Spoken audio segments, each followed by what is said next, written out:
Si on vous propose un poste, c'est qu'on sait que vous êtes compétente pour le prendre. Les personnes qui sont en haut de vous n'iront jamais vous chercher s'ils pensent que vous n'êtes pas compétente. Mais les compétences, vous les avez déjà. C'est juste le titre que vous n'avez pas. On ne regarde pas le nom que vous avez, on ne regarde pas l'aspect que vous avez, mais on regarde vos compétences. Bonjour, je suis Anne-Cécile Sarfati. Vous écoutez Sentez-vous légitime, le podcast qui met en lumière la réussite des femmes de l'AP-HP, l'assistance publique Hôpitaux de Paris. Aujourd'hui, je reçois Sheila Gasmi, qui est médecin urgentiste et chef d'unité des urgences de l'hôpital Avicenne à Bobigny. Elle a 45 ans, elle vit en couple et elle est également la mère d'un petit garçon de 3 ans. Bonjour Sheila Gasmi, merci d'être avec nous aujourd'hui. Bonjour, merci de m'accueillir. En quoi consiste votre travail exactement ? Alors, ma mission, c'est de gérer le service, clairement.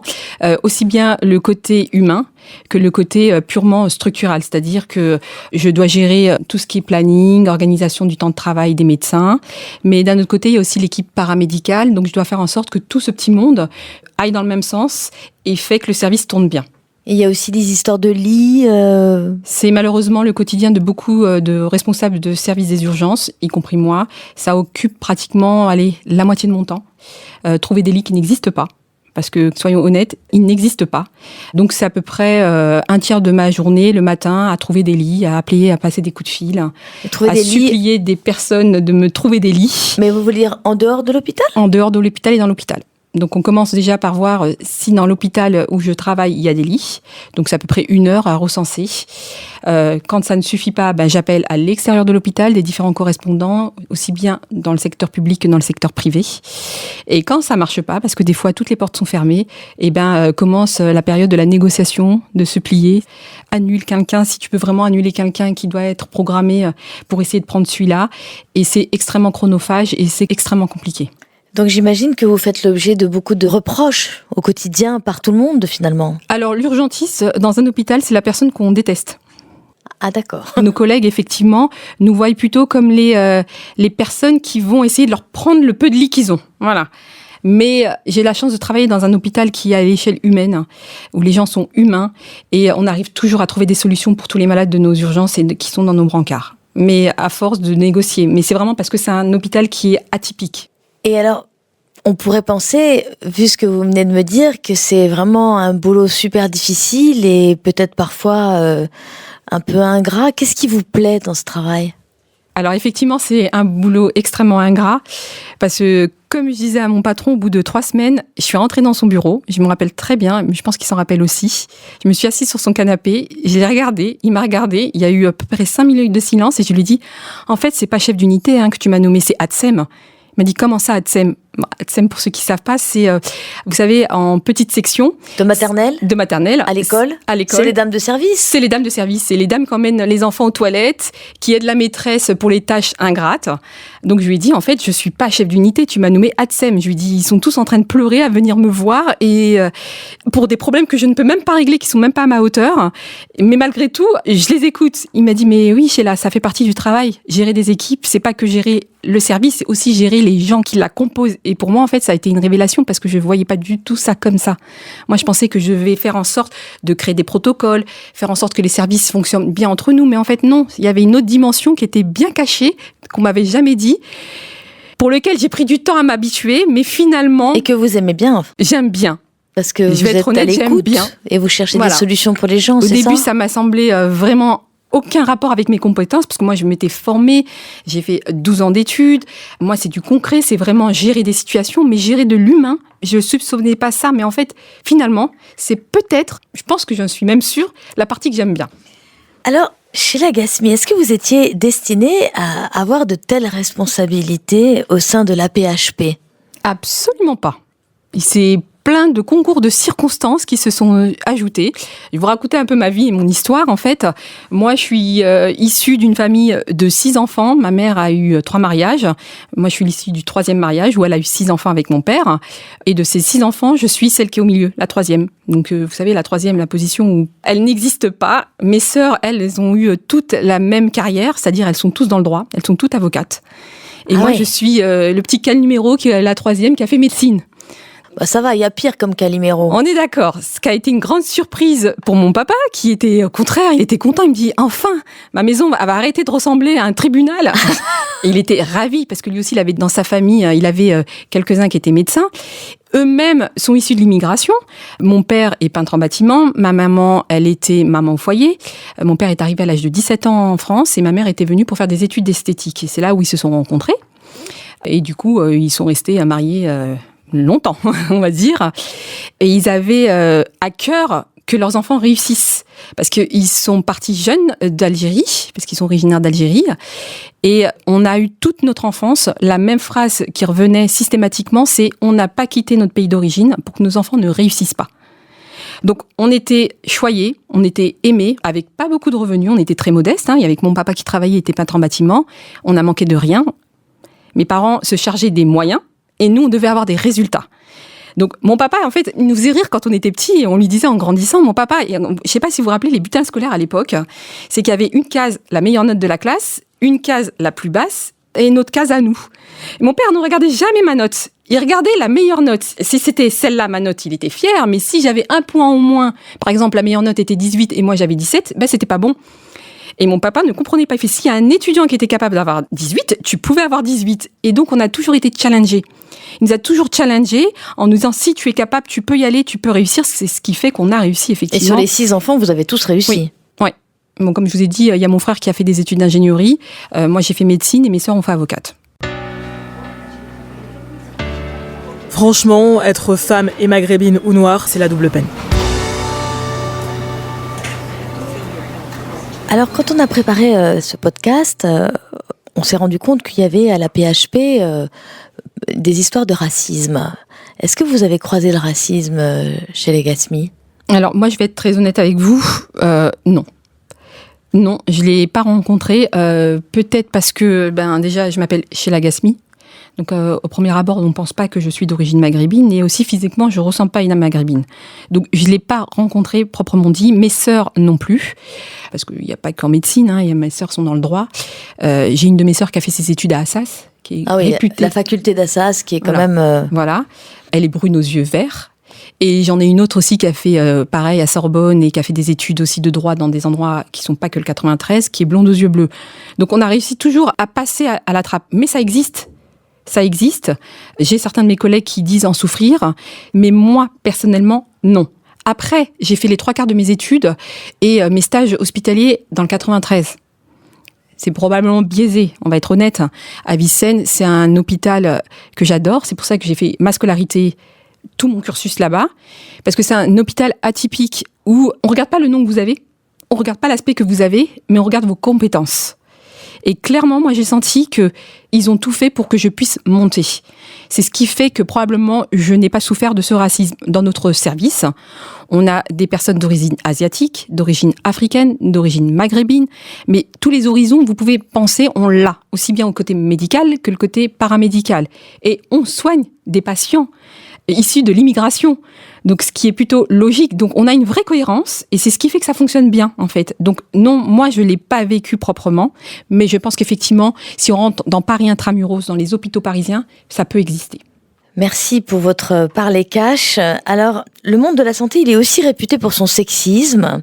Est-ce que vous y avez été confronté et si oui, comment vous avez réagi? Ça existe. On ne va pas se mentir. Moi, mes études de médecine, je les ai faites il y a 20 ans. Alors, le milieu médical, aujourd'hui, il y a 20 ans, c'est différent.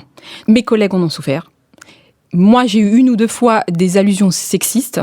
Tout dépend de la personne avec qui vous avez en face. Moi, comme vous avez pu le sentir, j'ai un tempérament assez bien trempé.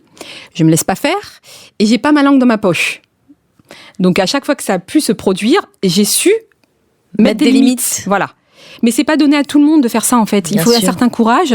Et moi, je sais que j'ai beaucoup de mes collègues qui me disaient, mais en fait, comment tu fais pour pouvoir arriver à mettre un stop? Et je sais qu'il y en a qui en ont souffert. Ça, c'était il y a 20 ans. Parce que moi, j'ai commencé il y a 20 ans. Mais de nos jours, c'est différent, en fait. Parce que les femmes sont plus sensibilisées, probablement grâce au mouvement MeToo. Elles savent qu'elles peuvent en parler et elles savent surtout qu'elles seront crues. On les croira. et elles seront pas stigmatisées ou dire bah non, elle est folle, elle dit n'importe quoi, et forcément le chef de service, le responsable hiérarchique vis-à-vis d'elle a raison. Donc elles savent qu'elles seront entendues. On a des psychiatres que le personnel, aussi bien médical que paramédical, peut contacter de façon anonyme, en parler pour être conseillé. Et moi, j'ai été responsable d'étudiants avant d'avoir ce poste-là. La première chose que je faisais, parce que je sais qu'il y a certaines personnes qui n'arrivent pas à en parler, c'est, je disais aux filles, et aussi bien aux garçons, parce que les garçons aussi peuvent être victimes de ce genre de choses. J'étais très cash avec eux, je leur disais, écoutez, si vous arrive ce genre de choses, venez m'en parler. Si vous n'avez pas le courage de faire la déclaration, je m'en occupe. Et il vous arrivera rien. Il y a des process, je crois, nouveaux à la PHP. Il y a une cellule violence au travail, je crois. Tout à fait. Et un référent dans chaque hôpital qui peut recevoir les signalements. Tout à fait, exactement. Nous, on a carrément une commission où il n'y a pas qu'un seul médecin, ils sont plusieurs, dont un psychiatre et un psychologue. Et on peut faire le signalement aussi bien anonyme, si on ne veut pas le dire, ou aussi bien avec notre identité, et on sera écouté et encadré et aidé dans nos démarches. Alors pendant des années, les médecins justifiaient les blagues sexuelles comme un système de défense face à la mort. Ils se protégeaient de la mort finalement en faisant des blagues à caractère sexuel. Vous travaillez aux urgences, donc j'imagine que vous êtes confronté également à la mort. Alors j'ai jamais adhéré à ce genre de propos. Et j'ai jamais accepté ce genre d'excuses en fait qu'on avait. Je vais être honnête avec vous, les salles de garde où effectivement il y avait dans les murs peints plein de choses assez obscènes ou autres. J'ai jamais adhéré. Les fresques. Voilà, ces fresques-là. Moi, le jour où ils ont peint tout ça, j'étais très contente parce que j'estime que quand on mange, j'ai pas envie de voir forcément ce genre de choses. Et je ne crois pas que c'est un moyen pour pouvoir décompresser. Je vais vous prendre l'exemple typique. Nous, à Avicenne, aux urgences, parce qu'il faut savoir que nos médecins sont aussi bien attachés aux urgences qu'au SAMU-SMUR. Donc, au SAMU-SMUR, c'est l'endroit où on voit quand même les choses les plus horribles. Donc, on peut voir des gens qui se sont défenestrés dans des états lamentables, des morts subites du nourrisson. Les pires choses que vous pouvez imaginer. On n'a jamais eu ce genre de façon de débriefer, de décompresser. Notre façon de décompresser, elle est très simple. Quand on va au SAMU, notre façon de décompresser, c'est qu'une fois, on en parle, en rentrant de l'intervention. Donc, on est toute notre équipe, le conducteur conduit, et on parle de l'intervention, notre vécu, notre façon de voir. Et une fois qu'on arrive à la base, on refait notre camion comme tout le monde. Et surtout, chacun ne va pas de son côté, un à droite, un à gauche, et puis chacun reste de son côté et vit sa vie. Non, on se réunit autour d'un café et on en reparle. Et si moi, médecin, qui est par définition la responsable de toute l'équipe, je décèle chez l'étudiant, chez l'ambulancier ou l'infirmier, le moindre signe que ça va pas, j'en parle à la psychologue du service qui essaye justement de le voir. Mais on débriefe pas comme ça et c'est pareil aux urgences. Aux urgences, on a un rituel que beaucoup de chefs de service ne comprennent pas, des services médicaux. Et la réa a le même principe que nous parce qu'on les croise le matin. C'est qu'on va tous à la cafétéria, l'équipe montante et l'équipe descendante. Et l'équipe descendante, vide son sac. L'idée, c'est que l'équipe qui a supporté une garde, ne rentre pas avec ses bagages. Elle vide son sac à l'hôpital. Avant de rentrer à la maison. Voilà, avant de rentrer à la maison. Et elle est à l'esprit complètement libre et elle peut reprendre sa vie normale et son activité normale. Moi, personnellement, j'ai mon propre façon de faire. Donc, effectivement, j'assiste à ce débriefing, entre guillemets, du matin pour vider mon sac. Mais j'ai un petit plus et que je fais depuis que je suis étudiante en médecine. C'est que je rentre chez moi, je prends une bonne douche, je regarde les séances de cinéma qui sont à 10h, 11h et je vais tranquillement poser dans un cinéma où il n'y a personne, il n'y a que les retraités, on doit être 10 dans la salle, avec un petit café, je regarde mon petit film, je rentre chez moi, et là, je suis apaisée. Et j'oublie tout ce qui s'est passé la veille. Mais vraiment, j'ai une amnésie des faits qui est fantastique, parce que le lendemain matin, on peut m'en parler, et je lui dis, rappelle-moi cette histoire, j'ai complètement oublié. Et en fait, ça vous fait descendre l'adrénaline de la garde ? 100%. Quand j'étais étudiante, avant de trouver ce rituel, mais je pouvais me refaire toute la garde, chaque malade, les revisualiser en me disant... Ça se trouve, je l'ai laissé ressortir, il va mourir chez lui. Mais carrément, ça pouvait être obsédant, en fait. Ah oui. Et c'est vraiment un bon mécanisme de défense. Et je sais que je suis pas la seule à faire ce genre de truc. Il y en a qui vont directement faire les soldes. Donc, chacun son mécanisme. Mais on en a tous un. Sachez, si vous posez la question à un urgentiste ou à un réanimateur, chacun a son propre moyen de décompresser. Mais en aucun cas, ce genre de choses. Ça ne se fait pas, en fait. Non. Et puis, je crois pas que ça permet de décompresser. Puis, je suis pas convaincue de l'efficacité. De l'efficacité, ce genre de truc. Je pense qu'une bonne séance de cinéma, un débriefing général, c'est la clé. Quand j'y pense, j'ai aucune envie de passer 90% de mon temps à l'hôpital.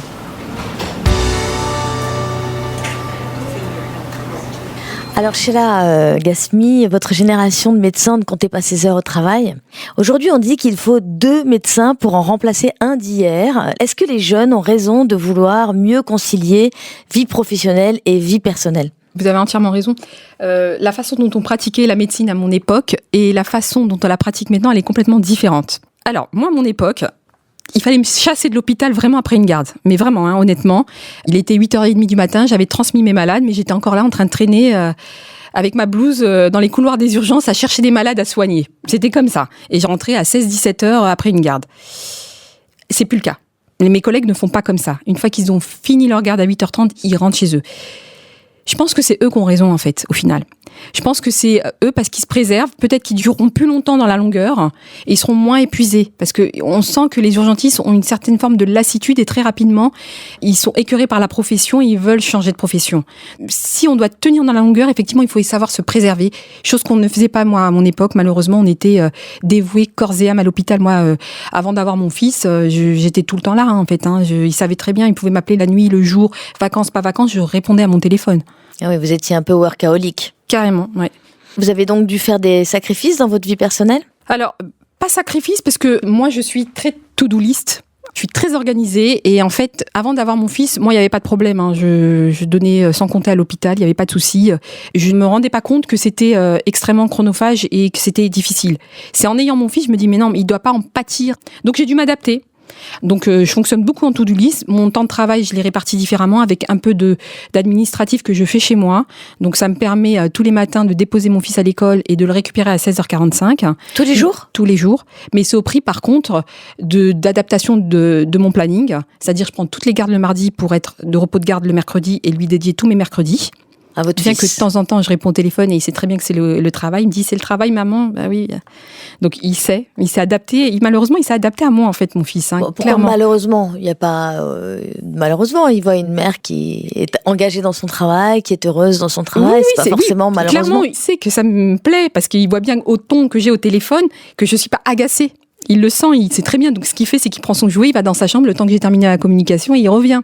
Donc, du coup, ça me permet d'avoir mes mercredis pour lui. Et à 16h45, ma journée s'arrête pas là. Donc, je m'occupe de mon fils.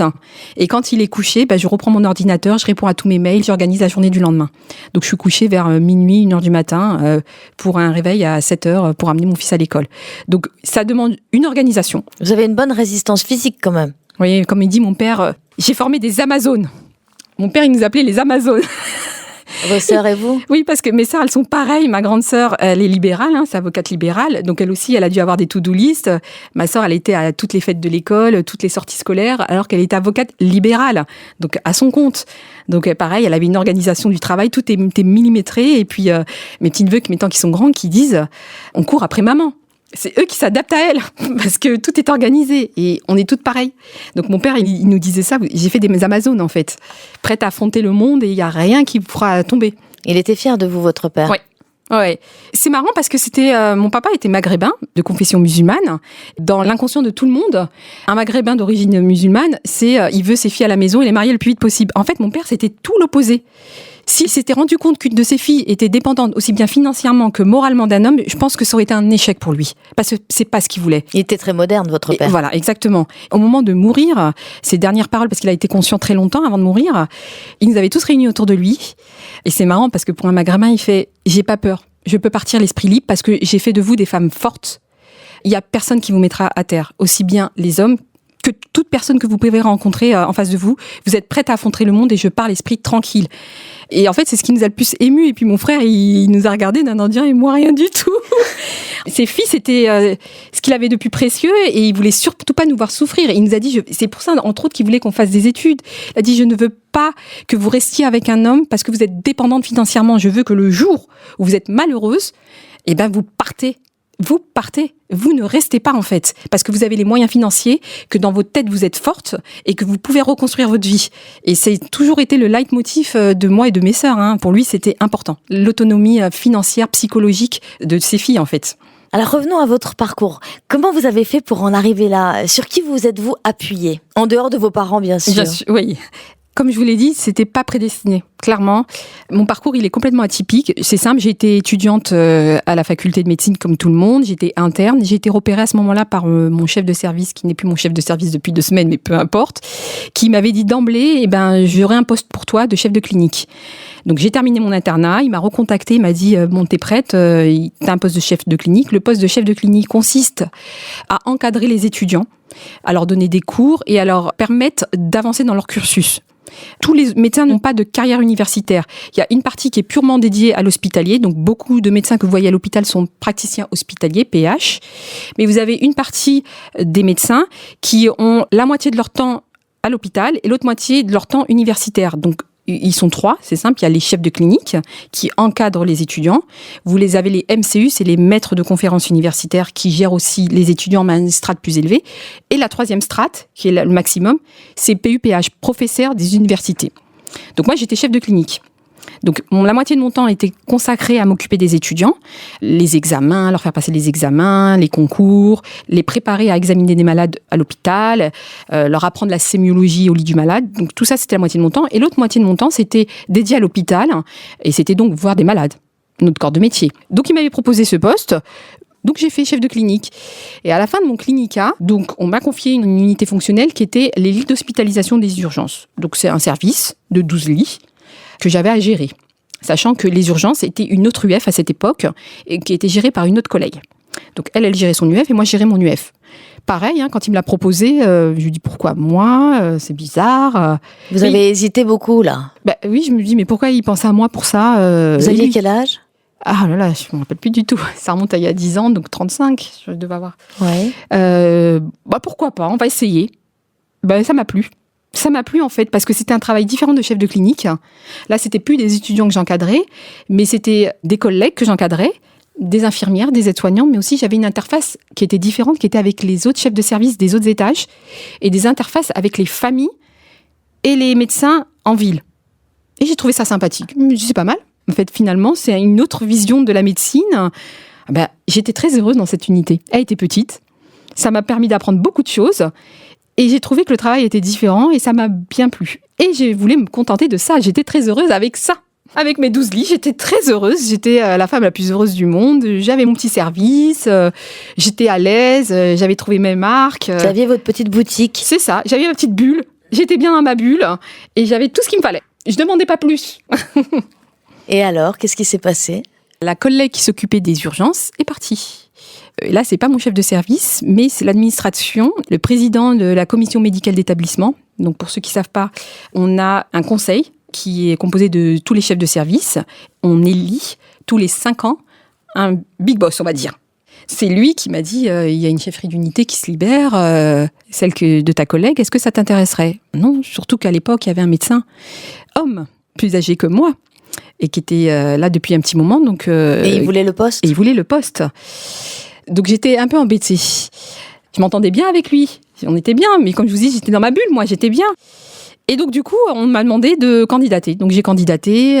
Normalement, on a présenté notre projet, lui et moi, à cette personne. Et ensuite, c'est remonté au directeur de l'hôpital. Et la décision revient au directeur de l'hôpital avec ce président de commission médicale d'établissement, sous avis consultatif de mon chef de service. Donc mon chef de service, pour lui, les 2 candidats étaient très légitimes. Il ne savait pas choisir. Donc moi, j'avais eu un coup de fil du président de la commission médicale la veille des résultats et il m'a dit on a décidé que ça serait toi. Sauf que j'étais pas préparée à ça. C'était pas dans mes prétentions. Moi, j'étais très bien dans ma bulle. Et ça sous-entendait... Vous aviez quand même candidaté, Sheila. J'avais candidaté parce qu'on m'a demandé de candidater. Mais moi, je suis comme ça, en fait. Quand on me demande de faire les choses, je suis un petit soldat. C'est ça. Voilà, j'y vais. En fait, j'y vais. Pourquoi pas ? Parce qu'après... Mais vous aviez candidaté dans l'espoir de ne pas être prise. Voilà. Ça m'aurait bien arrangé, en fait, personnellement. Ah oui. Pourquoi ? Parce que du coup, je reste dans ma zone de confort. Et oui, c'est ça. Je suis dans ma petite bulle avec des gens qui sont très bienveillants vis-à-vis de moi et je me mets pas en porte-à-faux vis-à-vis de mon collègue et puis tout va bien dans le meilleur des mondes, vous voyez. Donc, mais ça, c'est le problème de beaucoup de femmes, en fait. Elles acceptent pas de poste parce qu'elles veulent rester dans leur zone de confort et comme ça, elles sont sûres d'être bien, en fait. Mais elles ont peur. Je pense que si on veut évoluer, nous, les femmes, il faut pas avoir peur de sortir de cette zone. Donc, du coup, je lui ai dit oui, je suis un peu embêtée. Bon, je lui ai donné des arguments qui ne sont pas des arguments à son goût.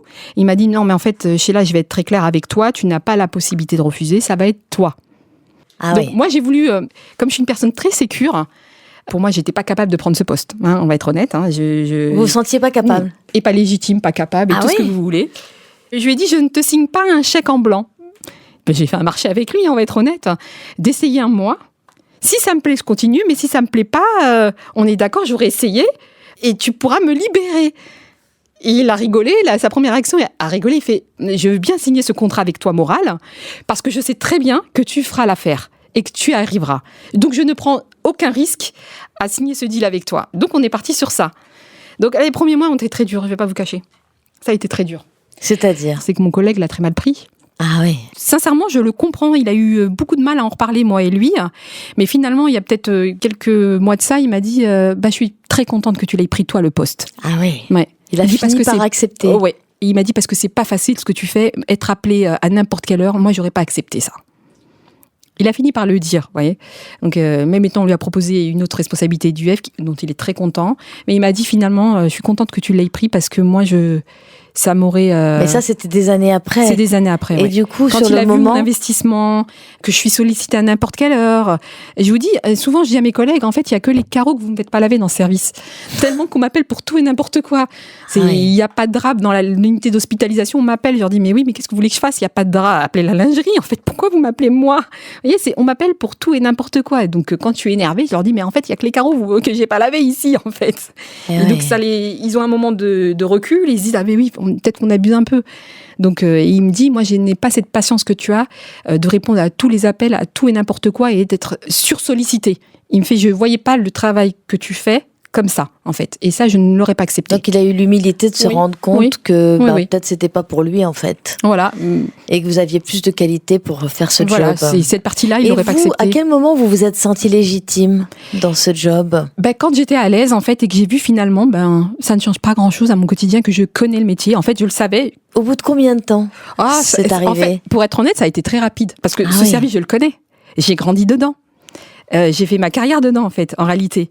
Et en fait, le travail, inconsciemment, je le connaissais.